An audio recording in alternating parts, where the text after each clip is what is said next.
Every day I feel much better than the last one.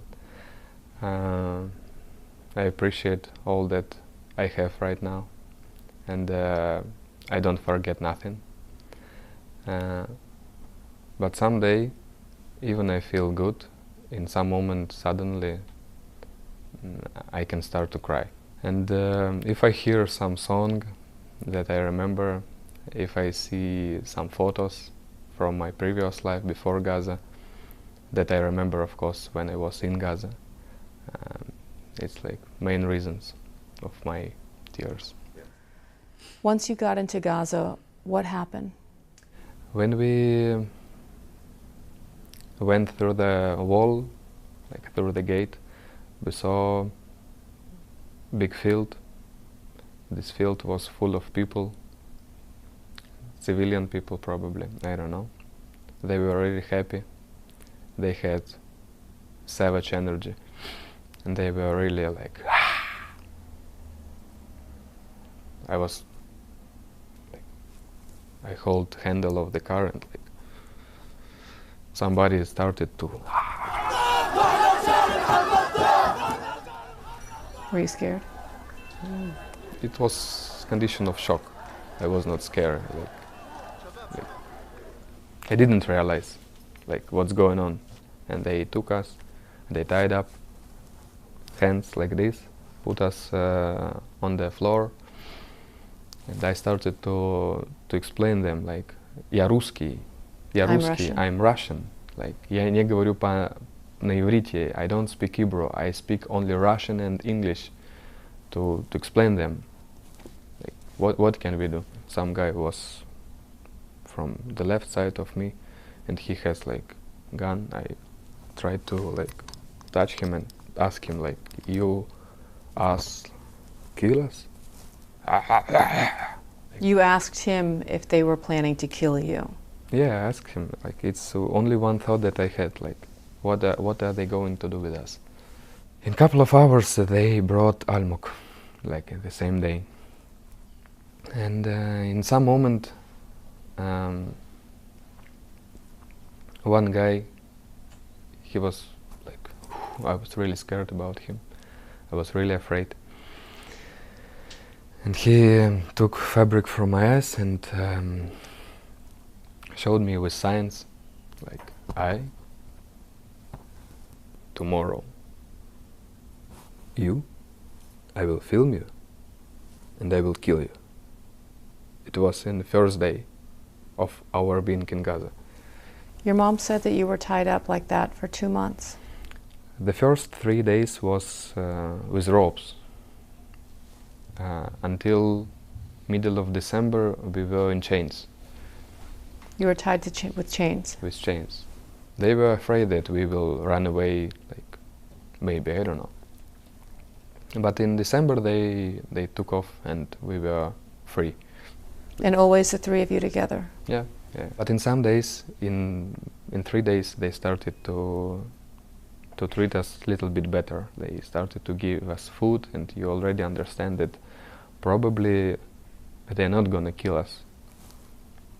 We are kidnapped. And they explained us, like, we want to change.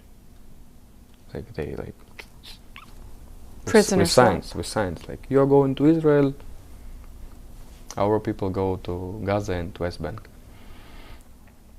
And you don't understand, like, what will it happen, like, when we will go home.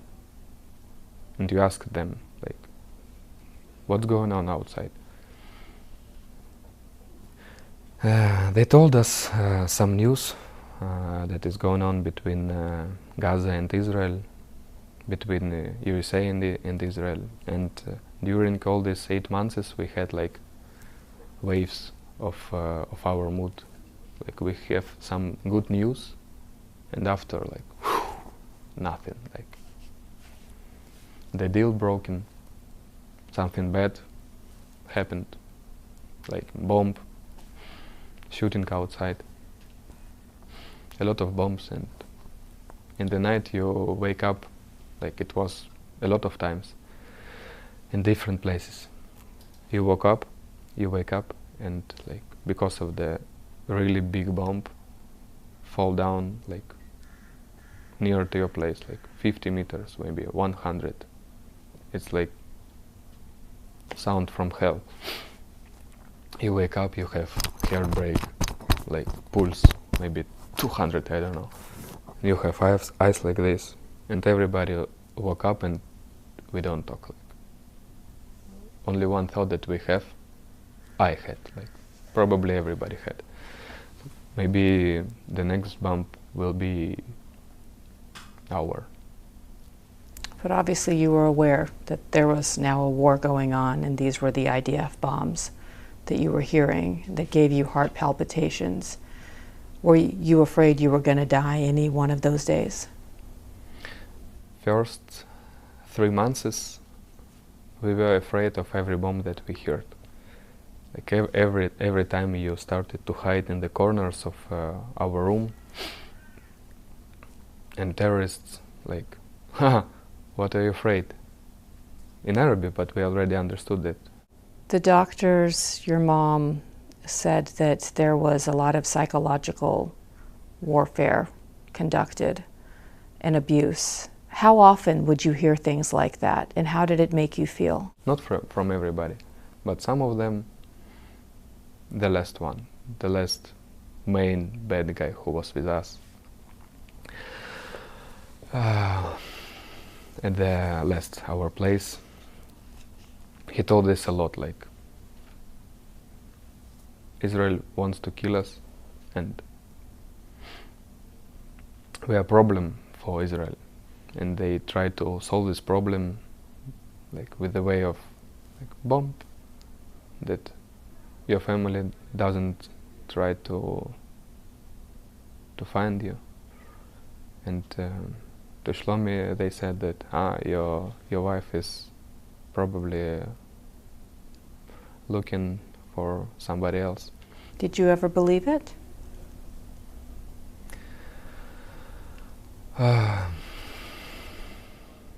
I try not to believe in this. Like I was sure that my family is looking for me.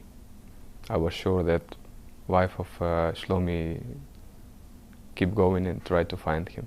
I was sure that Israel doesn't want to kill us, but they told us this a lot. Did you see any other hostages in your 8 months there? I saw, but I don't want to talk about it. Is this too painful, or because you're worried about them? It's painful. It can be dangerous for them. So I don't want to talk about it. Were they in worse shape than you were? Yes, they were. Many? Not many. When did you move to Nusrat?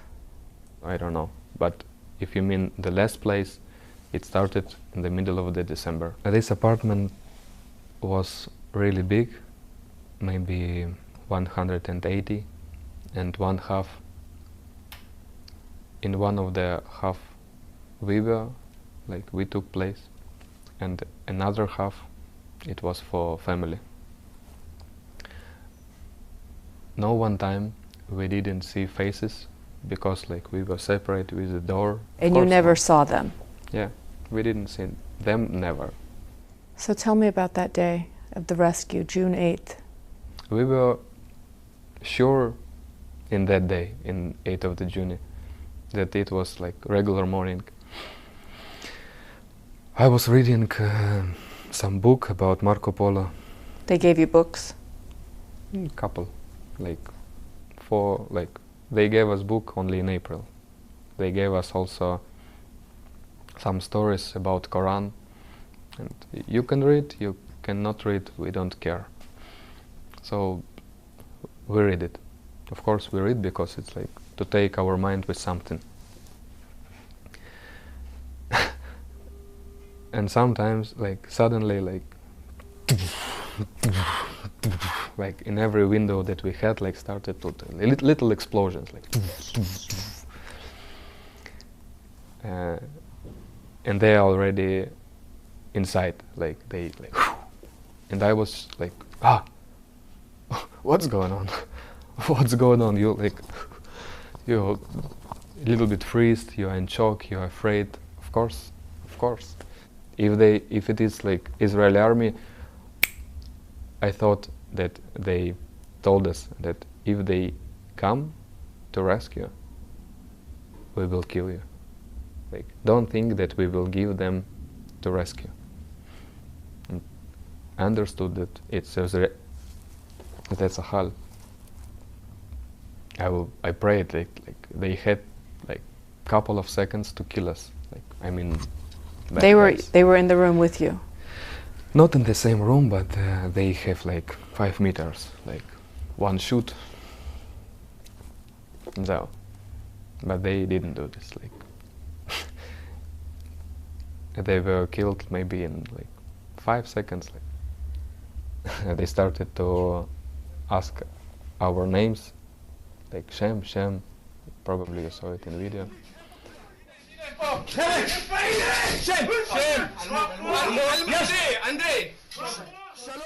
The Almog, Andrey, Shlomi. We started like, it's Israeli army. And some guy, he was a Russian speaker. He asked me like Andrey. He told me in Russian, I will translate to you. Like, I will go with you. You will go with me. Only with me. 2 meters maximum from me. We will rescue. Today, you will be at home. I was like, at home? Today? Already today? Really? You don't joke? And he, yes, היום בערב הביתה. Okay, היום בערב הביתה, let's go. Let's do it. Let's do it. And after they did what they did, what I can to say that I smoke in tank, like it was like smoke in tank. You smoked a cigarette? Yeah. Did you watch the video of your rescue? A lot of times. A lot of times? A lot. Even today. Why? It's something great, and it was something special for me, and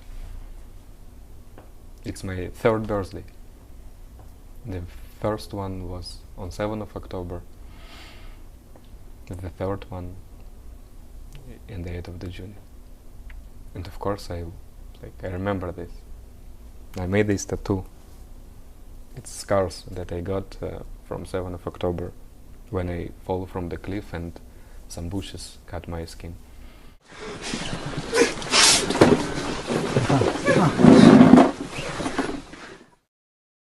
We all saw the video of when you were reunited with your mother at the hospital. As a mother, it brought tears to my eyes to see how you fell down on your knees, hugging her. Do you know how difficult I would imagine you do those 8 months were for them? I was so afraid not to see them. You thought you'd never see them again? I was afraid. I imagined how that my mother and father and brother will not hear the words I love you anymore.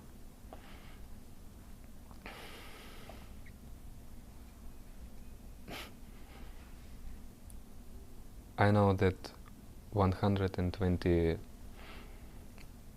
hostages are still there, and fortunately for me, I was lucky. Unfortunately for them, they are still in Gaza, and they don't know when they will come back. It's absolutely disgusting and terrible feelings. I don't imagine how to live in tunnels. We need to bring them home as soon as possible. They can die there after months, and they are waiting. They keep going, and all of them, they're already strong. But some of them, they don't have time.